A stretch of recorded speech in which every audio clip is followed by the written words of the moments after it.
le mercato de Liverpool n'est pas le plus séduisant actuellement. Mais ce mercato, il est beaucoup trop timide. On est à 2 semaines de la reprise du championnat. Et Liverpool donne une étrange impression. Sur le papier, le club a recruté Jérémy Jacquet à la défense, Mbaye en attaque. Ils ont recruté Victor Munoz. Par contre, cette équipe manque de profondeur. Lorsqu'on la regarde de près, une question se pose. Mais est-ce que les Reds sont-ils vraiment prêts pour cette prochaine saison? Entre les départs majeurs, les blessures et les dossiers qui traînent et un effectif qui manque encore de profondeur, le mercato de Liverpool pourrait bien laisser nous, leurs supporters, sur notre faim.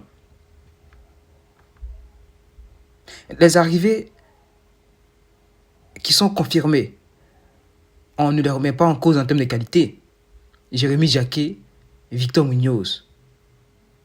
Par contre, est-ce que ces joueurs-là sont faits pour supporter une pression d'une équipe qui, la saison dernière, a vraiment déçu au regard vraiment du mercato XXL qu'ils ont fait et du résultat final? Est-ce que ces joueurs-là vont s'intégrer rapidement dans notre effectif? Peut-être que c'est possible, mais on a besoin d'une profondeur de banc. Liverpool a besoin de plusieurs renforts. Pour cette saison, les attentes sont élevées. Beaucoup plus élevées que la saison dernière parce que les attentes ont été déçues la saison dernière.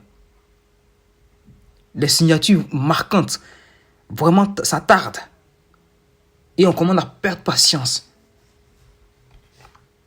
Mais le problème en lui-même, ce n'est plus seulement le nombre de recrues. C'est surtout les joueurs que Liverpool a perdus et qui ne semblent pas avoir été compensés jusqu'à présent. On a de lourds départs, tels que le départ de Mohamed Salah, les incertitudes autour de certains cadres et certains joueurs qui se blessent à répétition. Honnêtement, cette équipe ne semble pas vraiment peser en termes de poids offensif et même de leadership laissé par Mohamed Salah. Sans compter que les dossiers sur lesquels l'équipe même est actuellement n'aboutissent pas, ou du moins tardent à aboutir. Yann Diomandé, c'est fini, il est parti au Real Madrid. Bradley Barcola, ça traîne. Et pour être honnête, moi, le profil du joueur ne m'inspire pas tellement. C'est pas... Barcola, est-ce que c'est le joueur tueur dont on a besoin? Honnêtement, c'est le joueur percutant, capable de se faufiler et de courir sur la ligne en funambule. Mais est-ce que c'est le joueur capable de porter l'équipe comme Mané, Mohamed Salah et Firmino? Mais permettez-nous de mettre des réserves par rapport à cela, par rapport aux performances qu'il a eues au Paris Saint-Germain. Il s'est fait doubler par Kvichak Kvaratskhelia. À un moment, on se demande, mais pourquoi Liverpool insiste autant sur Bradley Barcola? Et même là encore, ils sont prêts à casser les tirelires pour ce joueur qui, honnêtement, moi, Bradley Barcola, moi, je ne parierais pas honnêtement sur ce joueur-là. Je ne motiverais pas Liverpool tellement à pousser fort pour ce joueur. On a des recrues comme Isaac qui peine à décoller. On a accusé une préparation de la saison dernière, une préparation ratée de la pré-saison, mais là encore ça se poursuit. Le joueur, il n'a même pas l'air épanoui sur le terrain, ni même dans le vestiaire. Hugo Ekitike, qui est blessé.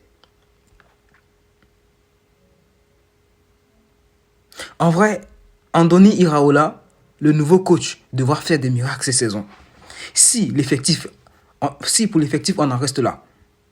Parce qu'on l'a vu dans les matchs de pré-saison. Le dernier match de pré-saison face à Leeds United, Liverpool menait 2-0 avec les joueurs titulaires. Mais dès qu'ils sont sortis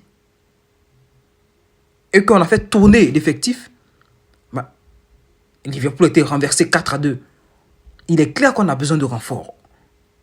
Et c'est encore plus frustrant lorsqu'on regarde le mercato des voisins, des concurrents, le mercato du Real Madrid, le mercato de Manchester City. Ces deux équipes-là, le mercato de Chelsea également. Ces équipes sont réveillées, étincelantes sur le marché des transferts. Et pour Liverpool, ce ne sont que des rumeurs, ce ne sont que des dossiers, ce ne sont que des rumeurs, ce ne sont que des dossiers et des spéculations. Mais pour Andoni Iraola, honnêtement, le défi, il est immense. Il va falloir intégrer les nouvelles recrues. Il va falloir encore gagner d'autres recrues, à mon sens. Des doublés pour chaque poste. Il va falloir reconstruire un collectif. Retrouver le dynamisme de la Ligue des Champions. Concurrencer les meilleures équipes. Et arrêter de perdre des matchs contre les Manchester United et les Chelsea qu'on a toujours battus sous l'ère Klopp. Alors, les amis, le problème de Liverpool, ce n'est peut-être pas d'avoir recruté trop peu. Le problème est peut-être de savoir si les recrues actuelles compensent réellement les pertes et répondent aux besoins de l'équipe. Mais si le mercato se termine maintenant, tel qu'il est, et sans que un ou deux renforts ne viennent s'ajouter aux équipes, mais nos Reds risquent d'aborder la saison avec un effectif moins compétitif que leurs rivaux principaux. Par contre, si Liverpool arrive à engranger 2 ou 3, 4 recrues, on ne demande même pas des joueurs de classe mondiale. On est capable d'aller dépêcher des petits talents, des joueurs pas chers, mais très talentueux, qui viennent s'ajouter à notre équipe et qui fassent la différence au cours de la saison. On reste encore patient, on regarde encore ce mercato qui fait dormir du côté de la Mersey. Nous invitons vivement les dirigeants de Liverpool à se bouger, vraiment à remuer le mercato et à recruter des joueurs vers la fin de ce mercato. Sur ce, les gars, je vous laisse me dire en commentaire quels joueurs pensez-vous que Liverpool doit recruter. Du côté gardien, ça va. Mais à l'attaque et au milieu et à la défense, quelles sont vos suggestions en termes de joueurs? Lâchez les commentaires, je vous répondrai. Si ce contenu vous intéresse, n'hésitez pas à vous abonner. Si vous arrivez à ce niveau de cette vidéo, n'hésitez pas à vous abonner. Abonner et à lâcher le pouce bleu. Ça aide énormément au référencement de ma chaîne. Je vous remercie. À la prochaine vidéo. Ciao.